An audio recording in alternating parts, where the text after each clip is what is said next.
Subscribe करिए hi-fi study channel को, bell icon को प्रेस कीजिए लेटेस्ट वीडियो अपडेट सबसे पहले पाने के लिए। हेलो दोस्तों, फिर से आप सभी का बहुत बहुत स्वागत करता हूं आपके अपने चैनल हाईफाई स्टडी पे। दोस्तों आज मैं आपसे खुल के बता रहा हूं कि अगर आपने इस वीडियो को देख लिया, आज मैं आपसे खुल के बता रहा हूं कि अगर आपने इस वीडियो को देख लिया तो 1 नंबर आपका हिंदी में कंफर्म हो जाएगा। या तो 1 नंबर कंफर्म होगा या फिर 2 नंबर, क्योंकि इससे एक क्वेश्चन आपका इस बार चाहे अति लघुत्तरी में पूछा जाए या फिर लघुत्तरी में पूछा जाए, पूछा जरूर से जरूर जाएगा। दोस्तों ये हिंदी में आप इस वीडियो को देखने के बाद 1 से 2 नंबर आप बिल्कुल कंफर्म कर सकते हो। तो आप ये सोच रहे हो कि सर आप ये कैसे बता रहे हो कंफर्म है, तो हाँ देख लेना आप लोग, हिंदी का जब पेपर आएगा तो इस वीडियो में से 1 या 2 नंबर, जी हाँ दोस्तों 1 या 2 नंबर आपको कंफर्म है कि इससे हो ही जाएगा। सबसे पहले यहाँ पर इसी वजह से इंपॉर्टेंट टॉपिक सबसे ज़्यादा है ये आपके लिए, आत्मकथा की विशेषताएं क्या हैं। आत्मकथा की विशेषताएं पहला हो जाएगा यहाँ पर कि आत्मकथा में क्या करता है, आत्मकथा में लेखक जो होता है मैं यानी शैली का प्रयोग करता है। चाहे वो जो भी लिखता है कि मैं वहाँ गया, मैंने ये किया, मेरे पिता का नाम ये था, मैं अपने इच्छाओं को लेकर के ये था, मैं अपना ये था, तो मतलब हर चीज़ जो भी वो लिखेगा वो सब में अपना मैं का प्रयोग करेगा, यानी वो आत्मकथा लिख रहा है। उसके बाद आत्मकथा में लेखक अपनी इच्छाओं एवं बुराइयों दोनों का बड़ी तटस्थता के साथ वर्णन करता है। चाहे वो अपनी इच्छाई हो, अच्छाई हो, चाहे बुराई हो, दोनों को वो अपने पे मैं लगाकर वो प्रयोग करेगा। तीसरा यहाँ पर हो जाएगा कि आत्मकथा में स्वतंत्र होकर आत्मतत्व की अभिव्यक्ति करता है। चौथा नंबर यहाँ पर ये हो जाएगा यहाँ पर कि आत्मकथा को लिखित इतिहास भी कहा जाता है, जिसमें लेखक स्वयं के जीवन का वर्णन करता है ना, स्वयं के जीवन का वर्णन करता है, अपनी आत्मकथा को लिखता है कि हमारे जो आत्मकथा वो हमारे पीछे की कहानी में क्या हुआ है, हमारे पास्ट में क्या हुआ है, क्या हुआ था, वो सब कुछ लिखता है अपनी आत्मकथा में। अगला हो जाएगा वहाँ पर कि आत्मकथा में लेखक जो होता है वो अपने अतीत से लेकर के वर्तमान तक का वर्णन करता है, भविष्य का नहीं करता, सिर्फ अपने अतीत से लेकर के, पीछे बीते हुए से लेकर के और अपने आज तक का जितना भी वर्णन होता है वो सारा कुछ अपनी आत्मकथा के अंतर्गत वो लिखता है। अगला हो जाएगा यहाँ पर कि आत्मकथा सत्य एवं यथार्थ पर आधारित होती हैं। जो आत्मकथाएं होती हैं वो ऐसा नहीं कि बनावटी होती हैं, वो यथार्थ पर आधारित होती हैं, सत्य पर आधारित होती हैं, अतः इसमें कल्पना का प्रयोग नहीं किया जाता है। यानी इसमें कल्पना नहीं किया जाता कि हाँ ये रहा हुआ, ये हुआ रहा होगा, वो वही लिखेंगे जो उनके साथ हुआ होगा, जो सत्य घटनाएं हुई होंगे साथ, या फिर यथार्थ पर आधारित होती हैं वो, ठीक है ना, या फिर यथार्थ पर आधारित होती हैं। आगे बात करते हैं यहाँ पर कि आत्मकथा का महत्व क्या होता है। आत्मकथा का महत्व क्या होता है, तो आत्मकथा के महत्व यही होता है, पहला पॉइंट होता है कि आत्मकथा के माध्यम से हम लोगों को अपनी कहानी के बारे में या फिर स्वयं से परिचित करा सकते हैं कि मैं कौन हूँ, मेरे पीछे क्या हुआ था, किन किन किन परिस्थितियों में मैंने, अभी कहते नहीं कि मतलब अभी आप एक जो होता है ना कि मतलब जैसे कि हम लोग के बीच से एक गरीब लड़का जाता है और अच्छे से निकलता है, वो पढ़ता लिखता है, अच्छे से नौकरी पाता है, तो वो अपने पास्ट को बताता है कि हाँ यहाँ पर यार मैंने ये किया था। आप लोगों ने दृष्टि IAS यूट्यूब चैनल पे आप लोगों ने देखा भी होगा, काफ़ी सारी चीज़ें वहाँ पर देखी होंगी कि मतलब हर चीज़ वो वहाँ पर बताते हैं कि हाँ मैंने पीछे कितनी पढ़ाई की तब जाकर के मैं IAS बना। तो अपने वो यानी कि अपने अतीत को वो बताता है, ठीक है ना, अपने अतीत से वो परिचित कराता है। आगे बात करते हैं यहाँ पर कि हम अपने परिवार के इतिहास को सुरक्षित रख सकते हैं कि हमारे परिवार में पीछे क्या हुआ था, हमारे बाबा जी किन परिस्थितियों से गुजरे थे, हमारे पिताजी किन परिस्थितियों से गुजरे थे, हमारे पीछे क्या हुआ था, कौन कौन सी घटनाएं हमारे पीछे हुई थी, उन सभी को हम इतिहास में सुरक्षित रख सकते हैं। किसके माध्यम से, आत्मकथा के माध्यम से। अगला हो जाएगा कि अपनी कहानी के माध्यम से हम लोगों को प्रेरित भी कर सकते हैं कि भाई हमारे साथ ही पीछे ये चीज़ें हुई थी, ये चीज़ें आपको नहीं करनी है, उनको प्रेरित करेंगे कि हम पीछे इतना दुख देखे हैं, मतलब दुख के बाद सुख आता है, आपको तो पता ही, तो पीछे दुख हम लोगों ने देखा है, इसी वजह से आज जाकर के हमें सुख की प्राप्ति हो रही है। इस तरह से लोगों को हम प्रेरित भी कर सकते हैं। अगला हो जाएगा यहाँ पर कि स्वयं को आत्म अनुशासन विकसित करने के लिए भी प्रेरित करते हैं और आत्मकथा अपने अतीत में कुछ मुद्दों को सुलझाने का भी अवसर जो है वो प्रदान करती है। कुछ मुद्दे रहे होंगे हमारे, उनको सुलझाने का भी प्रयास करती है या प्रदान करती है। अगला हो जाएगा यहाँ पर कि स्वयं में सुधार करने के लिए विचार प्राप्त होते हैं, है ना, विचार भी जो होते हैं वो प्राप्त होते हैं। उसके बाद हमारा यहाँ पर आता है कि आत्मकथा अलग अलग व्यक्तियों को विभिन्न परिप्रेक्ष्यों में अनुभव भी प्रदान करती है, ठीक है ना।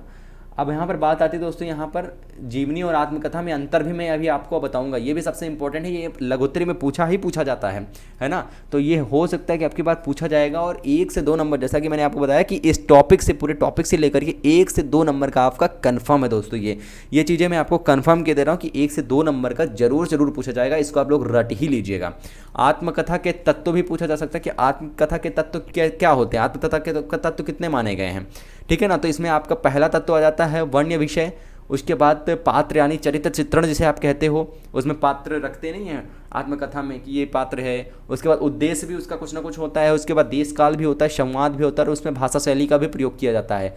आत्मकथा का वर्गीकरण, जी हाँ दोस्तों, आत्मकथा का वर्गीकरण यानी मूलभूत दृष्टिकोण के आधार पर आत्मकथा को 2 रूपों में विभाजित कर सकते हैं। पहला रूप यहाँ पर अंतरंग आत्मकथा हो जाएगा, दूसरा बहिरंग आत्मकथा हो जाएगा। दोनों ये आत्मकथाएं हो जाती है दोस्तों, क्या है, दोनों आत्मकथाएं हो जाती हैं।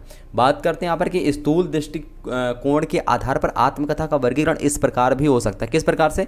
पहला आपका धार्मिक आत्मकथाएं, राजनीतिक आत्मकथाएं और साहित्यिक आत्मकथाएं। धार्मिक, राजनीतिक, साहित्यिक के बारे में आप पुनः जो पूर्ववत परिचित भी हैं इनसे। सबसे इंपॉर्टेंट टॉपिक यहाँ पर हमारा ये आता है कि जीवनी और आत्मकथा में अंतर, यानी जीवनी किसे कहते हैं और आत्मकथाएं जो होती है वो क्या होती हैं, ठीक है ना। जीवनी और आत्मकथा क्या होती है, जीवनी में क्या और आत्मकथा में क्या अंतर होता है, ये आपको बताना है। सबसे पहले यहाँ पर एक तरफ जीवनी, ऐसी आप अगर लिख देते हो, ऐसी आप लोग लाइन बना के, लाइन खींच के, एक तरफ जीवनी एक तरफ आत्मकथा, ऐसे अंतर आप अगर व्याख्यान करते हो वहाँ पर के लघुत्तरीय प्रश्नों में, तो जहाँ आपका 2 नंबर होता है वो मतलब ऐसे करके और ऐसे लिख देगा एग्जामिनर, पढ़ेगा भी नहीं, आपकी 1-2 लाइन पढ़ेगा, लिख देगा, समझ जाएगा कि हाँ बच्चे को नॉलेज है, उसने लिखी है सब चीज़। देखिए कभी भी प्रश्न पत्र पूरा नहीं पढ़ा जाता, ये जो आप तो पता ही है, ठीक है ना, ये चीज़ें आपको पता ही। कभी भी प्रश्न पत्र जो होता है, कॉपियाँ जो होती है हमारी जो जांची जाती हैं, वो कभी भी पूरा नहीं पढ़ा जाता है, उसमें सिर्फ शुरुआत की 1-2 लाइनें पढ़ी जाती हैं बस। उसके बाद यहाँ पर पहली यहाँ पर जीवनी में हो जाएगी, जब किसी विशेष, जीवनी क्या होता है कि जब किसी विशेष के जीवन पर दूसरा व्यक्ति लिखता है, भाई जीवन विशेष पर दूसरा व्यक्ति लिखता है ना। यानी कि जैसे कि हम ही हैं, मान लो कोई अच्छा व्यक्ति था, उसके बारे में मैं लिख रहा हूँ कि हाँ इसकी जीवनी के ऊपर लिख रहा हूँ, इसका ये जन्म हुआ था, इनके पिता का नाम ये था, इनकी मृत्यु अब हुई थी, इन्होंने अपने जीवन में क्या क्या अच्छाइयाँ की, क्या क्या अच्छे काम किए, तो ये सब जो हम लिखेंगे ना वो उनकी जीवनी होगी। लेकिन यहीं पर आत्मकथा के बारे में बात करते हैं, तो आत्मकथा जो होता है, व्यक्ति वो अपने द्वारा अपनी ही चीज़ें लिखता है, अपने अतीत को लिखता है, वो अतीत से वर्तमान तक का जो कुछ होता है वो लिखता है, वो खुद ही लिखता है, दूसरा कोई नहीं लिखता, ये आत्मकथा होती है। बात करते हैं यहाँ पर जीवनी की, जीवन किसी दूसरे व्यक्ति के द्वारा लिखी जाती है। अभी मैंने आपको बताया ना, जीवनी क्या होती है, किसी दूसरे व्यक्ति के द्वारा लिखी जाती है, लेकिन आत्मकथा क्या होती है, स्वयं से लिखी जाती है। और जीवनी क्या होती है, जीवनी लेखक के स्वयं के जीवन से जुड़ी हो, आवश्यक नहीं है, ठीक है ना। स्वयं के जीवन से जो लिख रहा है उसको उसके जीवन से जुड़ी हो वो आवश्यक ही नहीं है। और आत्मकथा लेखक स्वयं के जीवन से जुड़ी घटनाओं का वर्णन करता है। मतलब जैसे मैं अगर जीवनी लिख रहा हूँ किसी की, तो उसके बारे में लिखूंगा, ना कि अपने बारे में। जब मैं अपने बारे में लिखना स्टार्ट करूंगा तो वो आत्मकथा हो जाएगी, जीवनी नहीं होगी, ठीक है। उसके बाद जीवनी यहाँ पर होती है कि जीवनी वस्तुनिष्ठ होती है, लेकिन आत्मकथा आत्मनिष्ठ या आत्मिक होती है। वो वस्तुनिष्ठ होती है और ये आत्मनिष्ठ होती है।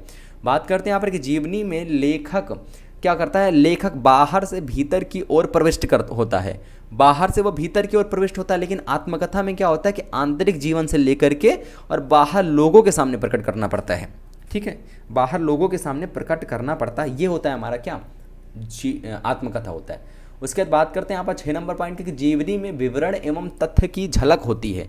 जीवनी में क्या होती है, विवरण और तथ्य की झलक होती है, लेकिन आत्मकथा में अनुभूति की गहराई होती है कि हाँ भाई अपने बारे में जो लिखेगा तो वो तो बहुत ही गहराइयों तक जा कर के लिखेगा। भले ही जीवनी में जा कर के वो उसके मतलब उसका इंपॉर्टेंट चीज़ें लिख दे जीवनी के बारे में, लेकिन जो अपने बारे में आत्मकथाएँ लिखी जाती हैं तो उनको आप अगर पढ़ोगे तो उसमें बहुत ही गहराइयों तक अनुभूति उसमें आपको मिलेगी।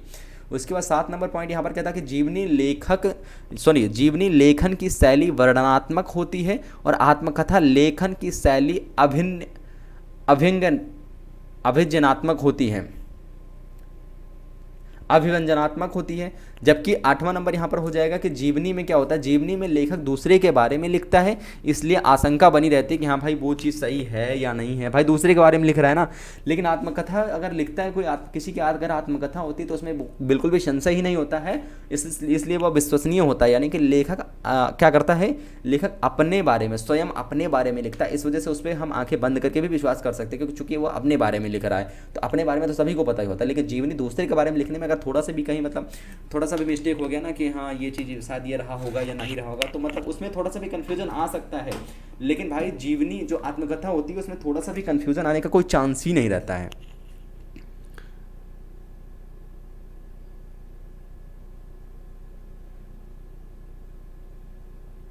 ठीक है, तो इस वीडियो को आप लोग ज़्यादा से ज़्यादा शेयर कर दीजिए अपने दोस्त मित्रों के साथ। मिलते हैं नेक्स्ट वीडियो के साथ, तब तक के लिए जय हिंद, जय भारत, वंदे मातरम।